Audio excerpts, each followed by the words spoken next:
नमस्कार। India debate में आप सबका स्वागत है। मैं हूं आशुतोष पाठक। मित्रों, हमने कहा था कि ईश्वर के सामने किसी की मर्जी चलती नहीं है और ईश्वर जो चाहते हैं वही होता है। इंसान को कई बार ऐसा प्रतीत होने लगता है कि वो सबसे पावरफुल है। वो जैसे चाहेंगे वैसे पूरी सृष्टि को नचा देंगे, सरकार को नचा देंगे, जुडिशरी को नचा देंगे, पुलिस वालों को नचा देंगे, सारे साक्ष्य खत्म कर देंगे। हम ताकतवर हैं, हम प्रधानमंत्री हैं, हम मुख्यमंत्री हैं, कैबिनेट मिनिस्टर हैं, हम ही जज हैं, हम ही वकील हैं, हम ही पुलिस वाले हैं, हम तो फिल्म स्टार हैं, हम अभिनेता हैं, नेता हैं। सबसे उनको अहंकार हो जाता है, घमंड हो जाता है और इसी घमंड के बिना पर वो सोचते हैं कि हम पूरी दुनिया को अपने पैरों तलों तले रौंद देंगे। रौंदने का उनका मन चलता भी रहता है, वो रौंदते भी हैं। बहुत हद तक कई बार उनको सफलता मिल भी जाती है, लेकिन फिर ईश्वर अपना कमाल दिखाते हैं। कमाल हो गया, दिशा के केस में कमाल हो गया। क्या कमाल हो गया? अभी आपने मदुरई कोर्ट का एक डिसीजन सुना होगा जिसमें 9 पुलिस वालों को सजाए मौत हुई है। 9 पुलिस वालों को सजाए मौत यूं ही नहीं हुई। ऐसे पुलिस वाले जो रेयरेस्ट ऑफ रेयर क्राइम किया है, हाईकोर्ट ने, मद्रास हाईकोर्ट की मदुरई बेंच ने यह ऑब्जर्वेशन दिया है कि इनका अपराध रेयरेस्ट ऑफ रेयर की श्रेणी में है। मतलब क्रूरता की सारी पराकाष्ठा ये 9 पुलिस वाले क्रॉस कर गए थे।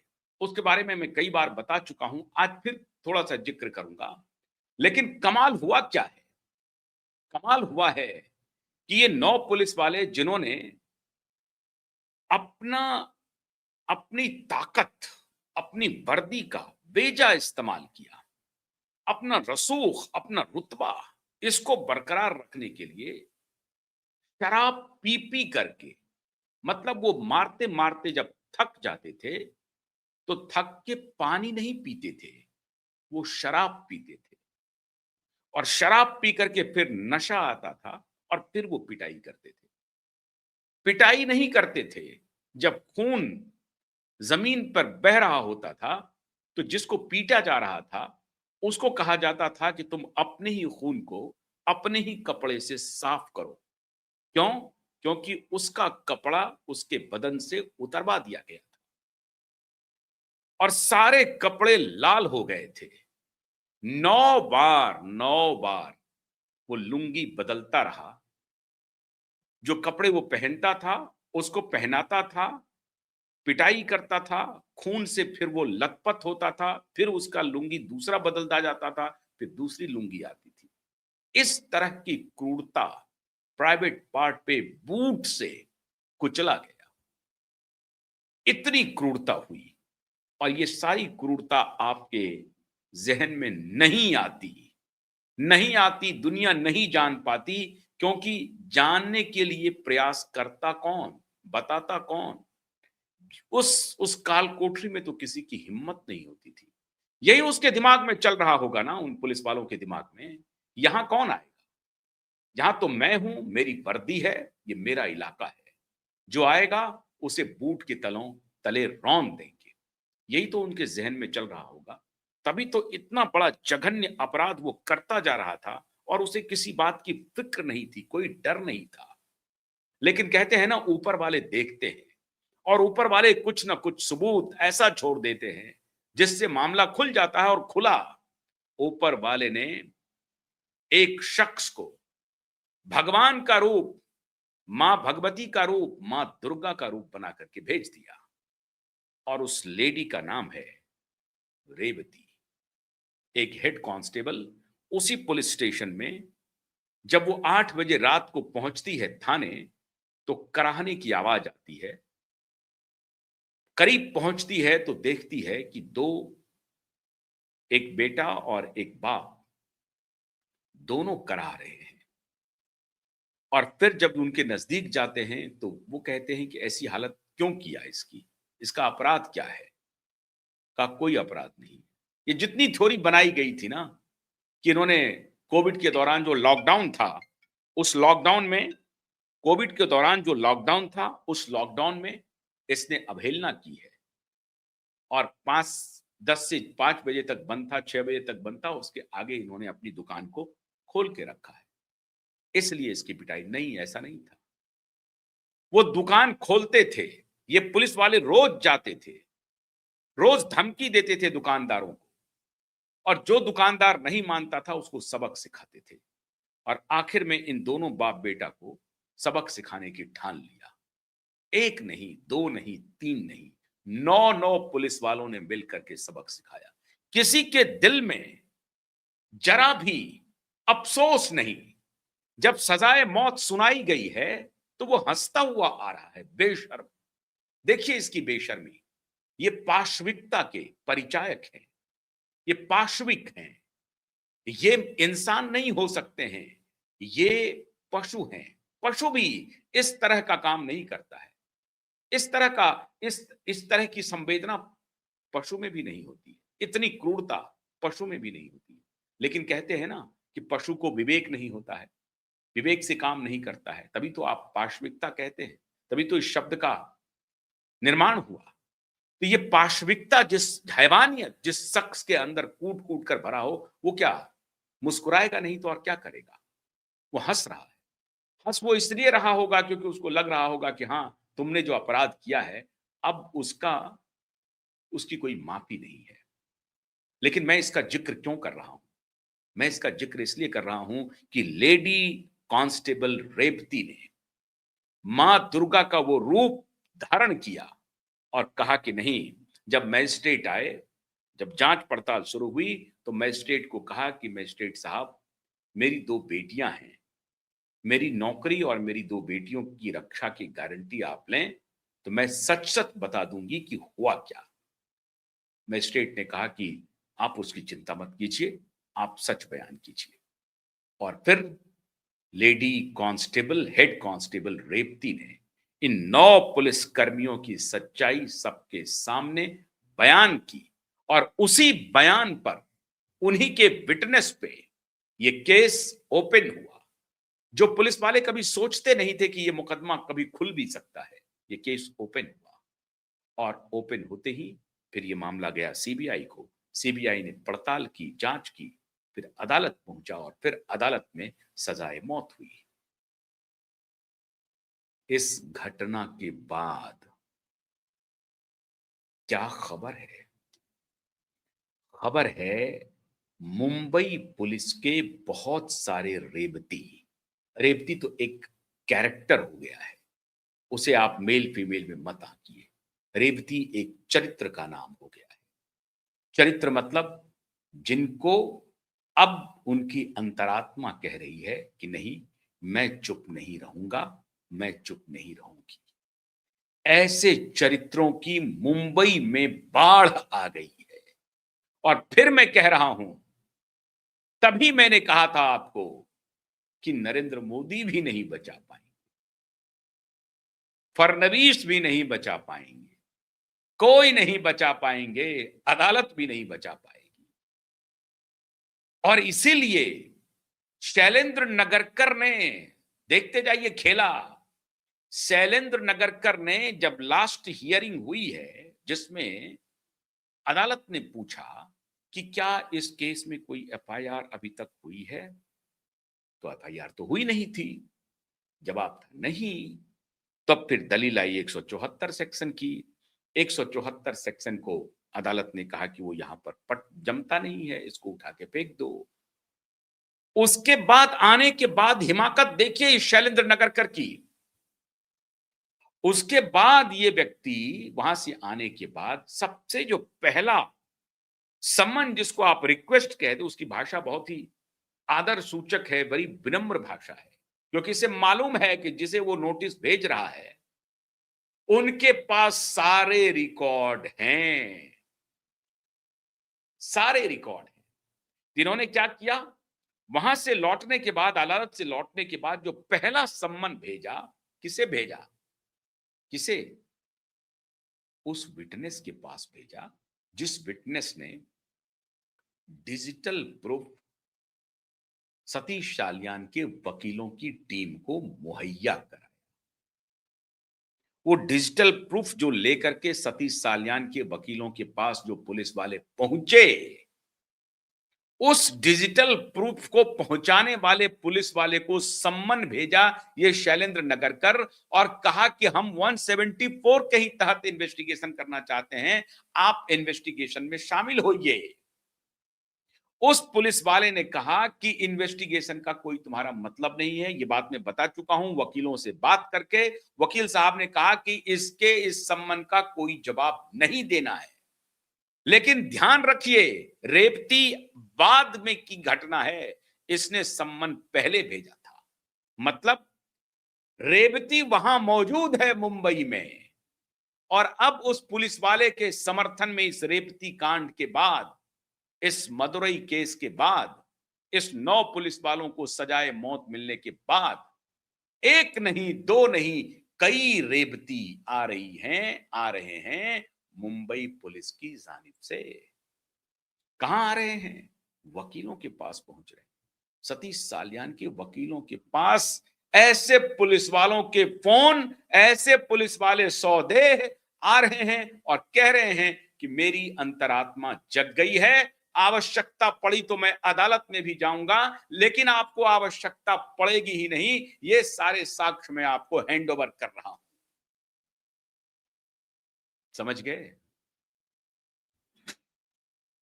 कह रहे हैं आवश्यकता पड़ी तो मैं अदालत भी आऊंगा, लेकिन आपको मेरे अदालत आने की आवश्यकता ही नहीं पड़ेगी। ये लीजिए सबूत।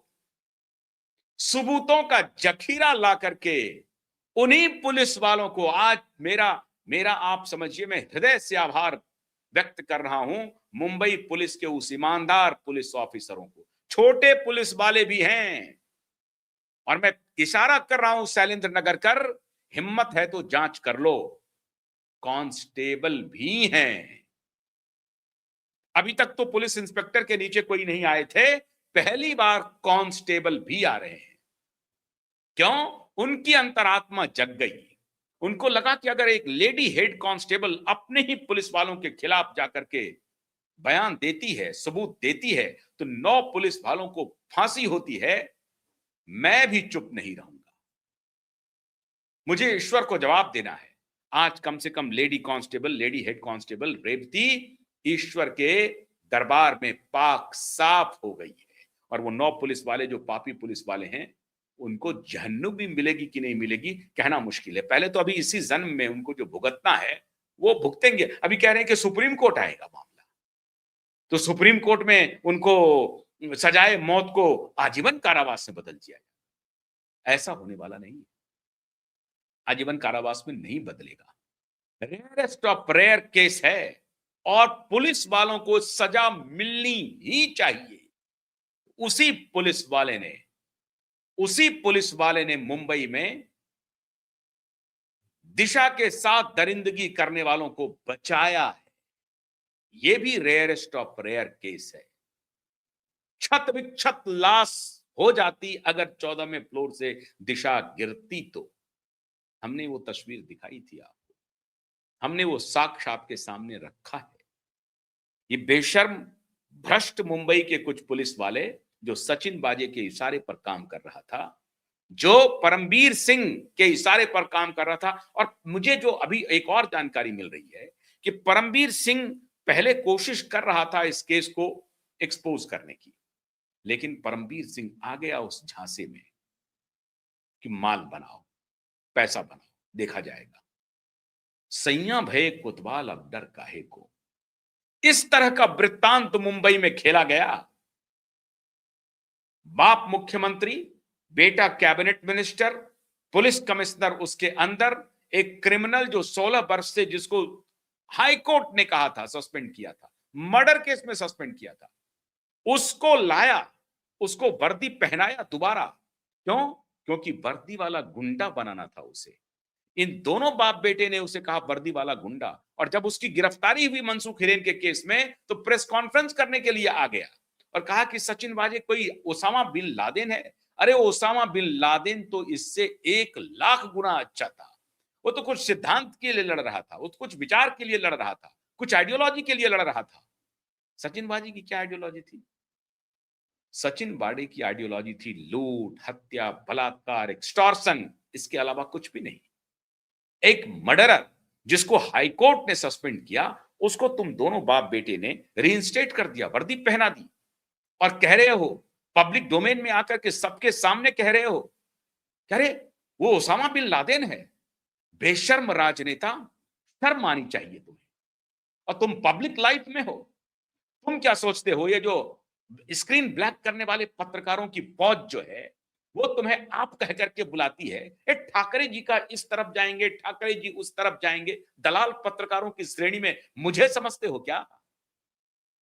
तुम्हें तुम ही कहूंगा, तब तक तुम कहूंगा जब तक तुम्हारे पाप को बेपर्दा न कर दे, तुम्हें जेल न भेज दे। और अब मैं नहीं, तुम्हारे ही पुलिस वाले तुम्हें जेल भेजने के लिए आगे आ रहे हैं। एक नहीं कई रेवती आ रहे हैं, उसे बचाओ, उससे बचो। पूछो, शैलेंद्र नगरकर बगल में झांक रहा है, कह रहा है कि अरे हमारे बगल में हम ही में से कोई है जो जाकर के कह रहा है। हाँ, तुम ही में से कोई है, उन्हीं में से कोई रेवती थी ना, उन्हीं में से कोई रेवती हेड कांस्टेबल थी जो बाहर निकली और कही, बताई, दुनिया के सामने आकर के कहा, मैजिस्ट्रेट के सामने कहा कि जब एक बार लुंगी सूख जाता था, फिर दूसरी लुंगी से अपने ही खून को साफ करवाता था। इस तरह का ब्रुटैलिटी किया है। दिशा के साथ भी वही ब्रुटैलिटी हुई है। सफेद पोशों को बचाने की पूरी साजिश रची गई और आज तक अरे कुछ नहीं था तो तुम्हारे पिताजी आए हैं ना, पिताजी आए हैं, उन्होंने कंप्लेन किया है। तुम अगर निष्पक्ष ईमानदार पुलिस वाले होते, तुम कहते कि ठीक है, हमने इन्वेस्टिगेशन किया था, हमारी जांच पर अगर आपको कोई आपत्ति है तो आप उनके पिता हैं, मेरी ये रिस्पॉन्सिबिलिटी है being a police, because we represent police community, whosoever is in the charge, वो बोलता कि भाई हम, हाँ, आप आए हैं, ठीक है, आपका ये कंप्लेन है, तो हम इसको रजिस्टर करते हैं और हम इसका इन्वेस्टिगेशन करते हैं। हम इन्वेस्टिगेशन करके आपको बताते हैं, हमारे ऊपर थोड़ा प्रेशर भी है, बहुत सारे और भी केसेस हैं, थोड़ा विलंब लग सकता है, हम इन्वेस्टिगेशन करके आपको रिपोर्ट देंगे और हम अदालत को भी रिपोर्ट दे देंगे। सिंपल बात है या नहीं है, आप बताओ, सिंपल है या नहीं है? पूरी दुनिया के सामने मैं हैरान हूं, वो जो स्क्रीन ब्लैक करने वाला पत्रकार ये सवाल पूछ क्यों नहीं रहा है? मुंबई पुलिस से ये सवाल पूछ क्यों नहीं रहा है? अपनी पत्नी को राज्यसभा भेजने वाला पत्रकार ये सवाल पूछ क्यों नहीं रहा है? उसको लग रहा है कि क्यूबाइब नेटवर्क बेवकूफी कर रहा है। इन दलालों को लग रहा है कि क्यूबाइब नेटवर्क बिना वजह किसी इशू को उठा रहा है। नहीं, क्यूबाइब नेटवर्क वही इशू उठा रहा है जो आपके दिलो दिमाग से जुड़ा हुआ है, आम व्यक्ति से जुड़ा हुआ है। हमको राज्यसभा नहीं भेजना है किसी को, हमको स्क्रीन ब्लैक करके एक पार्टी के खिलाफ में मूवमेंट खड़ा करने का इरादा ऐसी पत्रकारिता का नहीं है। पत्रकारिता वो जो आपके लिए 24 घंटे खड़ी रहे, जहां अन्याय हो वहां क्यूबाइब खड़ा है। ये सिंपल सवाल है ना, आप ही बताओ, मैं नहीं बोल रहा हूं, आप दर्शकों पर मैं छोड़ रहा हूं। ये सिंपल सवाल है कि भाई सतीश साल्यान जी से पूछता कि आप 5 साल क्या कर रहे थे, जवाब सही सवाल बनता है, 5 साल आप क्या कर रहे थे? सतीश साल्यान बताते कि देखिए 5 साल में ये काम कर रहा था, या इस वजह से मैं नहीं आ पा रहा था, मैं डरा हुआ था, इनके बेटे का, इनका सबका हमारे ऊपर दबाव था और ये होता। आज वो रोहन राय, मैं रोहन राय से पूछ रहा हूं, अरे रोहन राय, एक्सीडेंट हो गया है, कोई बात नहीं है, आज तुम्हारे दोस्त के पिता को शंका हो रही है, तुम दोस्त हो तो आओ, तुम बोलो जाकर के, यहां ठीक है, अगर हमारे इनको शंका हो रही है तो आप एफआईआर रजिस्टर कीजिए, सिंपल बात है। एफआईआर रजिस्टर से ही पुलिस भाग रही है। अब 12 महीने हो गए और अदालत को देखिए, टेबल टेनिस चल रहा है। वहां कहा जा रहा है 2 सप्ताह, ऑर्डर में आ रहा है 4 सप्ताह। कायदा देखिए, इस देश का नियम कानून देखिए। तो मैं आज फिर chief justice Mumbai high court से अपील करता हूं, मदुरै हाई कोर्ट का संज्ञान लीजिए कि कैसे मदुरै हाई कोर्ट ने ब्रुटैलिटी को किस तरह से समाज में नंगा किया और कैसे उसके खिलाफ इतना स्ट्रिंजेंट एक्शन लिया है।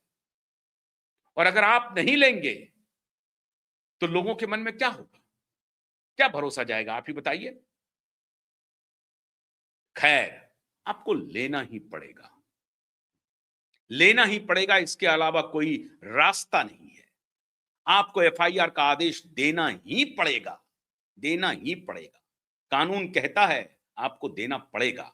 आप ज्यादा से ज्यादा 1 सप्ताह, 2 सप्ताह, 3 सप्ताह ये कर सकते हैं। ये जब तक ये एफआईआर दर्ज नहीं होगा, तब तक ये अभियान जारी रहेगा।